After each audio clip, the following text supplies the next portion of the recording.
Hello and welcome to Jobs Creator. तो दोस्तों, जैसा कि आपने कहा था कि आपको फाइनेंस अकाउंट असिस्टेंट के लिए अकाउंटेंसी के ऊपर टॉपिक वाइज एमसीक्यूज चाहिए, तो आज की इस वीडियो में हम टॉपिक वाइज एमसीक्यू स्टार्ट कर रहे हैं। हमारा पहला टॉपिक जो है फाइनेंस अकाउंट असिस्टेंट के सिलेबस में अकाउंटेंसी के ऊपर, जो कि है financial accounting and it's terms. इसके ऊपर हम आज करेंगे 30 इंपॉर्टेंट एमसीक्यूज। तो आपको लगातार इस चैनल के ऊपर ये एमसीक्यू सीरीज़ मिलेगी। तो यहाँ पर ये अलग से प्लेलिस्ट मिलेगी आपको अकाउंटेंसी के ऊपर, जो पूरा जो एमसीक्यूज़ हैं हर एक टॉपिक के ऊपर लगातार आपको इस चैनल पर मिलेंगे। तो आप बने रहेंगे हमारे साथ। तो चलिए आज का हम टॉपिक स्टार्ट करते हैं, financial accounting and it's terms के ऊपर एमसीक्यूज़। तो हमारा पहला क्वेश्चन जो है हमारे स्क्रीन के ऊपर आ चुका है। Which of the following will not be recorded in the books of account. यहाँ पर आपको बताना है कि इनमें से चार ऑप्शन जो दिए गए हैं, इनमें से कौन सा जो है बुक ऑफ अकाउंट्स में रिकॉर्ड नहीं होता है, यानी कि जनरल एंट्री जिसकी नहीं होती है। Sale of goods, payment of salary, quality of staff या फिर परचेज ऑफ गुड्स। तो दोस्तों आपको पता है कि सेल्स ऑफ गुड्स जो हैं ये भी जनरल एंट्री में हम रिकॉर्ड करते हैं। पेमेंट जो है सैलरी की वो भी हम रिकॉर्ड करते हैं। परचेज ऑफ गुड्स जो भी जहाँ पे भी कैश इन्वॉल्व है तो वहाँ पर जो है ये जनरल एंट्री में हम इन्वॉल्व करते हैं। पर यहाँ पर जो सी ऑप्शन है क्वालिटी ऑफ स्टाफ, ये आपको पता है बहुत सिंपल क्वेश्चन था, ये वाला आंसर हमारा रहेगा, क्योंकि ये जनरल एंट्री में रिकॉर्ड नहीं होता है, बुक ऑफ अकाउंट्स में रिकॉर्ड नहीं होता है। तो अभी इस वीडियो में, आज की वीडियो में थोड़ी जनरल टर्म्स ही रहेंगी और फाइनेंशियल अकाउंटिंग का जो इंट्रोडक्शन है वही हमारा रहेगा। अब हम अगले क्वेश्चन की तरफ मूव करेंगे। दोस्तों क्वेश्चन नंबर 2 में आपको बताना है कि basic function of financial accounting is to. आपको बेसिक फंक्शन बताना है कि फाइनेंशियल अकाउंटिंग में जो मेन फंक्शन होता है, बेसिक फंक्शन होता है, वो क्या होता है। Record all business transactions, interpret financial data, assist the management या फिर नन ऑफ दीज। तो यहाँ पर आपको बताना है कि फाइनेंशियल अकाउंटिंग में जो हम बेसिक फंक्शन करते हैं वो क्या होता है। तो चार ऑप्शंस में आपको चुनना है। जल्दी से इसका आंसर आप बता दीजिए। इसका सही आंसर है रिकॉर्ड ऑल बिजनेस ट्रांजेक्शन। सारी बिजनेस ट्रांजेक्शन्स जो भी होती हैं वो हम फाइनेंशियल अकाउंटिंग के ज़रिए जो है करते हैं। ये बेसिक फंक्शन होता है फाइनेंशियल अकाउंटिंग का। अगले क्वेश्चन की तरफ मूव करेंगे। दोस्तों क्वेश्चन नंबर 3 आपके स्क्रीन के ऊपर आ चुका है। Which of the following is not an internal user of financial statements. तो फाइनेंशियल स्टेटमेंट्स जो बनती हैं, ये आपको बताओ कि फाइनेंशियल स्टेटमेंट्स जो हैं हर एक बिजनेस ऑर्गेनाइजेशन जो है वो बनाती है at the end of the financial year. तो ये जो फाइनेंशियल स्टेटमेंट्स हैं, आपको बताना है कि इनमें से जो कौन सा इंटरनल यूज़र नहीं होता है फाइनेंशियल स्टेटमेंट्स का। आपको पता है कि इंटरनल यूज़र्स जो होते हैं वो कंपनी या कोई भी फर्म होगा उसके होते हैं। तो यहाँ पर आपको बताना है कि जो भी फर्म है या कोई भी ऑर्गेनाइजेशन है जो कि फाइनेंशियल स्टेटमेंट बनाती है, उसमें आपको बताना है कि इनमें से कौन सा इंटरनल यूज़र नहीं होता है। Board of directors, managers, employees या फिर लेंडर्स। तो आपको पता है कि बोर्ड ऑफ डायरेक्टर्स जो है एक कंपनी में फर्म का बहुत बड़ा हिस्सा होते हैं, कंपनी के होते हैं ये तो पहला ऑप्शन, यानी कि ये तो है ही है। दूसरा है मैनेजर्स भी एक कंपनी या फर्म में होते हैं। एम्प्लॉयज़ भी कंपनी के होते हैं। पर जो लेंडर्स होते हैं, जिनको लोन दिया जाता है, जो लोन लेते हैं किसी ऑर्गेनाइजेशन से या फिर किसी बैंक से, तो वो जो है इंटरनल यूज़र नहीं होते हैं, वो एक्सटर्नल यूज़र होते हैं। तो यहाँ पर सही ऑप्शन है डी ऑप्शन। क्वेश्चन नंबर 4 की तरफ मूव करेंगे। Qualitative characteristics of accounting includes. आपको यहाँ पर बताना है कि जो अकाउंटिंग जो होती है, अकाउंटिंग इन्फॉर्मेशन जो भी हमें प्रोवाइड होती है, उसके कुछ क्वालिटेटिव कैरेक्टरिस्टिक्स होते हैं। क्वालिटेटिव यानी कि क्वालिटी के बेसिस पे वो कैरेक्टरिस्टिक्स होते हैं। तो इनमें से आपको बताना है कि इनमें से कौन सा क्वालिटेटिव कैरेक्टरिस्टिक है अकाउंटिंग का। तो क्वालिटेटिव कैरेक्टरिस्टिक्स जो होते हैं ये ऐसे एट्रीब्यूट्स होते हैं जो कि अकाउंटिंग इन्फॉर्मेशन को बहुत ज़्यादा यूज़फुल बना देते हैं। जो कि उसके यूज़र होते हैं उनके लिए बहुत यूज़फुल हो जाती है accounting information in qualitative characteristics की वजह से। तो यहाँ पर आपके पास ऑप्शंस हैं। पहला ऑप्शन है रिलायबिलिटी एंड रेलिवेंस। तो रिलायबिलिटी एंड रेलिवेंस ये बेशक ये है, क्योंकि ये क्वालिटेटिव कैरेक्टरिस्टिक है, क्योंकि रिलायबिलिटी जो होती है ये अकाउंटिंग ऐसी अकाउंटिंग इन्फॉर्मेशन होती है जो कि जिस पर जो है रिलाई किया जा सकता है, तो ये भी एक क्वालिटेटिव कैरेक्टरिस्टिक अकाउंटिंग इन्फॉर्मेशन का। उसके बाद रेलिवेंस जो है, ये इन्फॉर्मेशन जो भी होती है अकाउंटिंग इन्फॉर्मेशन, ये रेलिवेंट होती है यूज़र के लिए, तो ये भी क्वालिटेटिव कैरेक्टरिस्टिक है। फिर अंडरस्टैंडेबिलिटी, यानी कि वो अंडरस्टैंड हो जाती है, जो दूसरा ऑप्शन है अंडरस्टैंडेबिलिटी एंड कंपेरेबिलिटी, और उसको कंपेयर भी किया जा सकता है। तो यानी कि इसका सही आंसर है C option, both A and B, यानी कि दोनों यहाँ पर इसके कैरेक्टरिस्टिक, ये 4 मेन कैरेक्टरिस्टिक्स हैं क्वालिटेटिव कैरेक्टरिस्टिक अकाउंटिंग इन्फॉर्मेशन के। तो सी ऑप्शन इसका सही आंसर बन जाएगा। अगले क्वेश्चन की तरफ मूव करेंगे।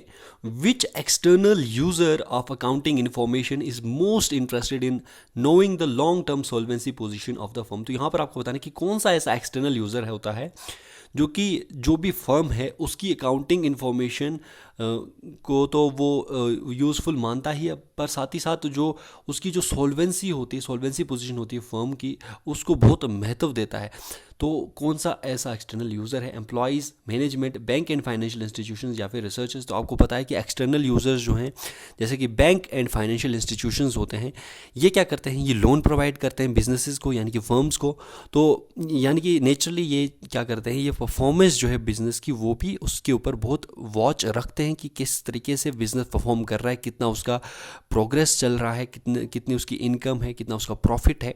तो यहाँ पर ये इसका सही आंसर जो है कि जो सॉल्वेंसी पोजीशन होती है फर्म की, वो कौन से एक्सटर्नल यूजर्स जो हैं सबसे ज़्यादा इंटरेस्टेड होते हैं, उसमें वो होते हैं बैंक एंड फाइनेंशियल इंस्टीट्यूशंस, यानी कि सी ऑप्शन इसका सही आंसर है।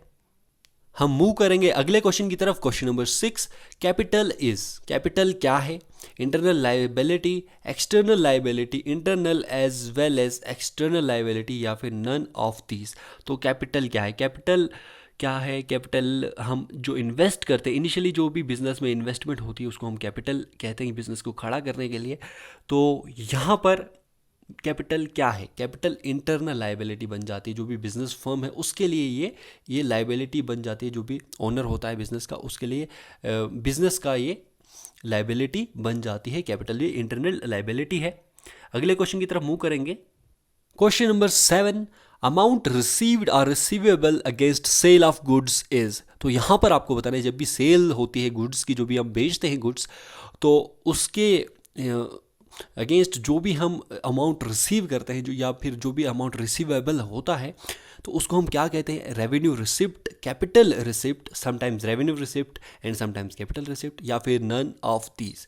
तो जो भी अमाउंट रिसीव होता है या रिसीवेबल होता है, जो कि गुड्स हम बेचते हैं, तो उसको हम कहते हैं रेवेन्यू रिसिप्ट। आपको पता होगा, बहुत बेसिक टर्म्स का आज हमने एमसीक्यू सेशन लाया है। उसके बाद लगातार जो हम एमसीक्यू सेशंस लाएंगे हर एक टॉपिक के ऊपर, अकाउंटेंसी के, फाइनेंस अकाउंट असिस्टेंट के लिए, तो लगातार उनका लेवल जो है बढ़ाया जाएगा। धीरे धीरे आपको लेवल जो है आपको इंक्रीज़ दिखेगा। अभी जो है ये क्योंकि इनिशियल टॉपिक्स हैं, फाइनेंशियल अकाउंटिंग और उसके टर्म्स जो हैं बहुत सिंपल क्वेश्चन इसके ऊपर आपको आ सकते हैं, तो वही इंपॉर्टेंट क्वेश्चंस मैंने आपके लिए लाए हैं। तो अब हम अगले क्वेश्चन की तरफ मूव करेंगे।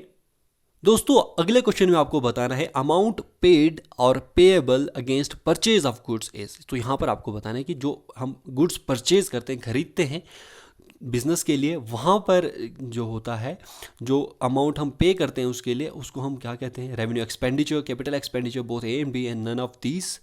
तो इसका आपको पता है इसका आंसर, रेवेन्यू एक्सपेंडिचर इसका सही आंसर है। ए ऑप्शन इसका सही आंसर है। आई होप आपने सही आंसर ही दिया होगा। बहुत ही सिंपल है ये क्वेश्चंस। अगले क्वेश्चन की तरफ। Question number 9, goodwill is a और एन। क्या है गुडविल? टेंजिबल एसेट है, इंटेंजिबल एसेट है, करंट एसेट है, या फिक्टिशियस एसेट है? तो आपको पता है कि गुडविल जो है ये एक इंटेंजिबल एसेट है। इंटेंजिबल एसेट है जिसको हम सिर्फ महसूस कर सकते हैं, पर इसको हम फिजिकली हम ये छू नहीं सकते। इसको ये एक महसूस करने वाली चीज़ है, इंटेंजिबल है। तो यहाँ पर जो गुडविल है इंटेंजिबल एसेट है किसी भी बिजनेस का, क्योंकि बिजनेस जो भी रेपुटेशन अर्न करता है, उसके बेसिस पे जो एक्स्ट्रा इनकम कलेक्ट करता है, उसको हम गुडविल कहते हैं।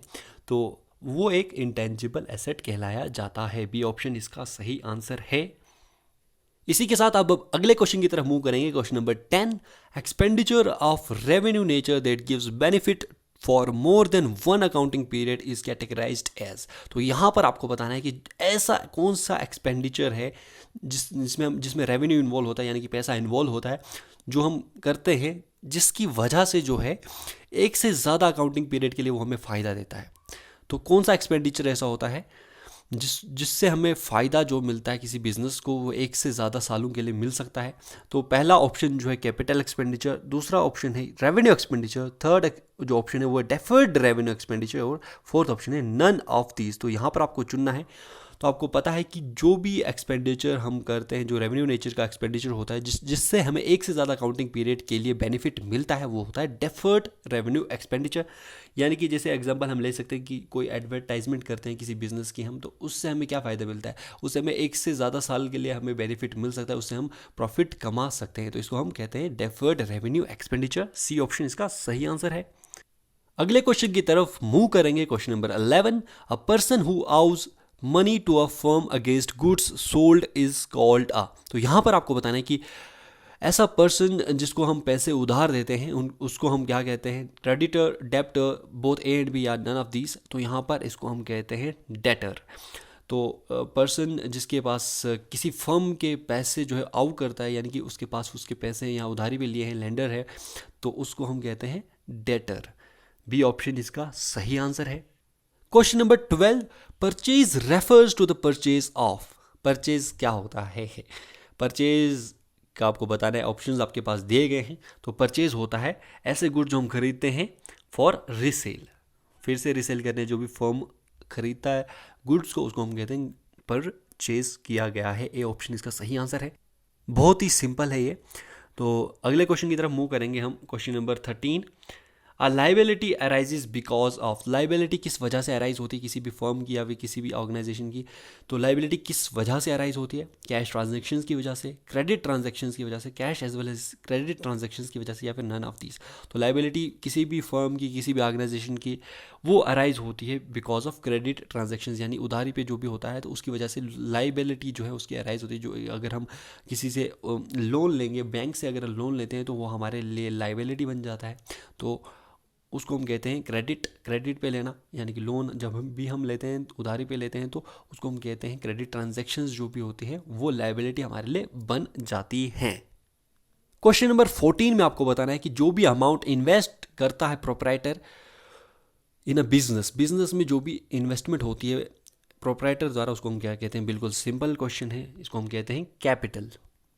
क्वेश्चन नंबर 15 में आपको बताना है stock is valued at. Stock क्या होता है? स्टॉक हमारा जो भी हम बिजनेस करते हैं तो उसमें जो भी हमारा गुड्स होते हैं उनको हम स्टॉक कहते हैं या फिर इन्वेंट्री भी कहते हैं। तो उसकी वैल्यू किसके ऊपर होती है? यहाँ पर आपको बताना, 4 ऑप्शन आपके दिए गए हैं। कॉस्ट और नेट रियलाइजेबल वैल्यू, यानी कि market value which is lower. Cost और नेट रियलाइजेबल वैल्यू, यानी कि market value which is higher.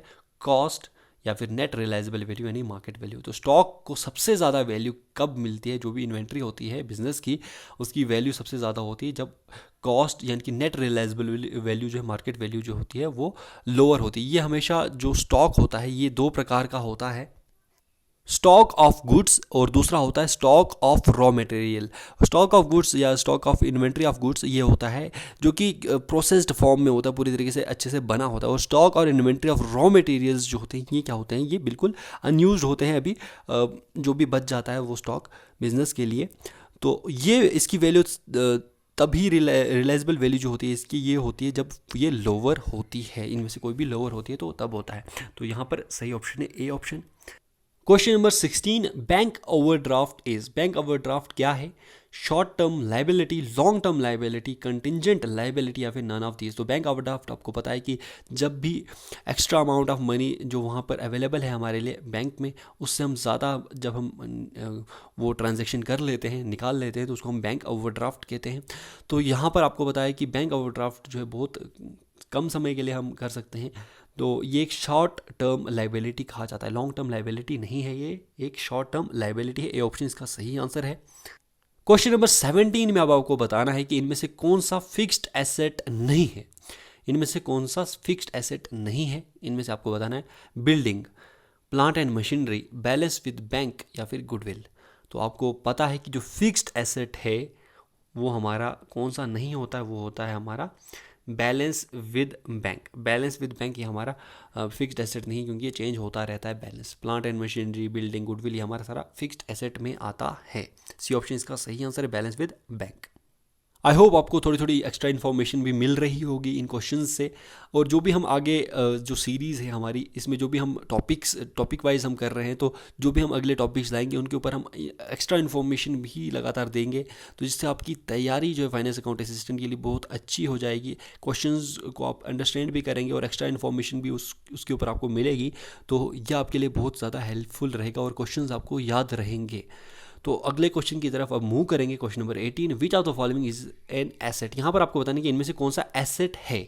Machinery, purchases, sales return या फिर इंटरेस्ट रिसीव। तो यहाँ पर जो एसेट है वो कौन सा है, वो है मशीनरी। परचेजेस जो होती हैं वो हम करते हैं, तो यहाँ पर ये हमारे लिए एसेट तो है नहीं, उसमें हमारे पैसे इन्वॉल्व रहते हैं। सेल्स रिटर्न जो होती हैं वो भी हमारे वापस आती हैं जो सेल्स हमारे बिजनेस में, तो ये हमारे लिए एसेट तो है नहीं। इंटरेस्ट रिसीव जो होता है वो भी हमारे लिए एसेट नहीं है, तो हमारे लिए मशीनरी जो होती है बिजनेस की वो है एक एसेट। अगले क्वेश्चन की तरफ मूव करेंगे। Question number 19, which of the following is a liability. यहाँ पर आपको बताने कि इनमें से कौन सा लाइबिलिटी है। Furniture, rent payable, interest received या फिर स्टॉक। तो ये आपको पता है कि लाइबिलिटी हमारे लिए कौन सी है। इसमें से जो भी हम रेंट हमें देना है अभी, जो हमें पे नहीं किया है, वो हमारे लिए लाइबिलिटी है। तो रेंट पेएबल जो है ये हमारे लाइबिलिटी, बाकी हमारे लिए ये ऑलमोस्ट ये एसेट्स ही, फर्नीचर, स्टॉक, ये सब एसेट ही है।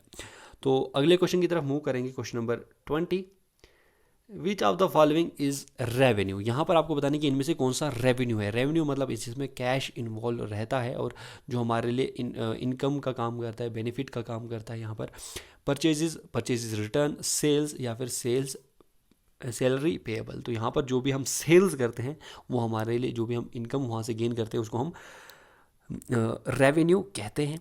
तो यहाँ पर सी ऑप्शन इसका सही आंसर है। 20 क्वेश्चन हमारे कंप्लीट हो गए। अभी हम 10 और क्वेश्चंस करेंगे, तो लगातार हम हमारे साथ बने रहेंगे आप, और अंत में आपको बताएंगे कि कितने क्वेश्चंस आपके सही रहे। ये PDF आपको टेलीग्राम चैनल पर भी मिल जाएगा। लगातार आप टेलीग्राम चैनल पर आप जुड़ सकते हैं। टेलीग्राम चैनल आप ज्वाइन के लिए लिंक डिस्क्रिप्शन में मिल जाएगा आपको टेलीग्राम चैनल का। तो चलिए क्वेश्चन की तरफ मूव करते हैं, अगले क्वेश्चन की तरफ। Which of the following is not an expense. इनमें से कौन सा एक्सपेंस नहीं होता है, जो कि खर्चा होता है। तो कौन सा एक्सपेंस नहीं है। फर्नीचर, सैलरी, रेंट या फिर इलेक्ट्रिसिटी एक्सपेंसेस। तो आपको पता है कि इनमें से कौन सा एक्सपेंस नहीं है, वो है फर्नीचर। फर्नीचर एक एक्सपेंस नहीं है। सैलरी जो हमें देनी है, रेंट हमें देना है, इलेक्ट्रिसिटी जो एक्सपेंसेस वो भी हमें देने हैं, पर फर्नीचर जो हमारा एक एसेट है, ये एक्सपेंस नहीं है।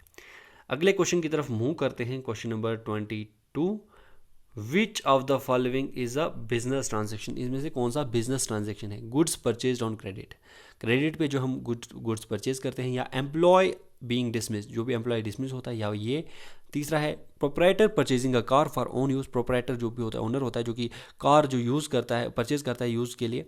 या फिर sale of personal asset by the proprietor, personal asset की सेल जो होती है प्रोप्राइटर करता है। तो यहाँ पर आपको पता है कि बिजनेस ट्रांजेक्शन इनमें से कौन सी है, वो है जो भी गुड्स परचेज होती हैं क्रेडिट पे।